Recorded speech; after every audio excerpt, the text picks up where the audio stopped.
How do you know if you can afford a proposed settlement offer?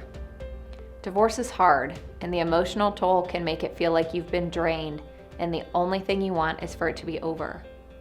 When there's a way out, it can be tempting to just accept it and to get everything over with.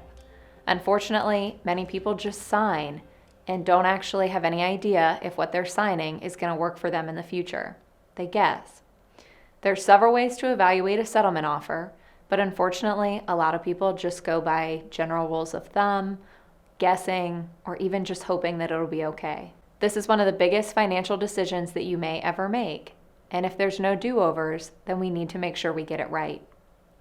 Without a forecast or a plan, you're not even making educated guesses. We're just hoping that it turns out okay. There's also some what-ifs that we need to consider as well, outside of just the settlement itself. What if my former spouse dies or gets sick and can't afford to pay spousal support or child support that I was relying on? What if, on the other side of the coin, I lose my job and I can't afford to pay spousal or child support?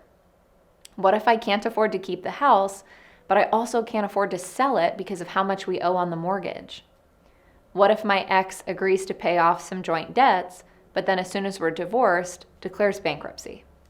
What if the stock market goes down and the accounts that were allocated to me are now worth a lot less? At Alternative Divorce Solutions, we take time to discuss your lifestyle and your spending habits. We talk about changes that you should make post-divorce, like getting your own health insurance policy if you were previously covered by your spouse's plan. And we discuss your housing situation as well. Do you want to stay in the house? Can you afford to keep the house? And we'll also talk about the dreaded what-ifs that we just mentioned. We show you the assumptions that we're using and the forecasts and the projected outcomes. But at the end of the day, what we're doing is trying to take some of that burden off of your shoulders. There's a lot of moving pieces and a lot going on. So let us take some of this off of your plate and be able to provide you with feedback so that you feel comfortable with what it is that you're accepting and know that you're going to be okay at the end of this. We do this by providing information so that you understand the financial impacts of any proposed settlement. And we make sure that it works for you now and in the future. If you want help evaluating your settlement options, contact our office and request a complimentary initial consultation.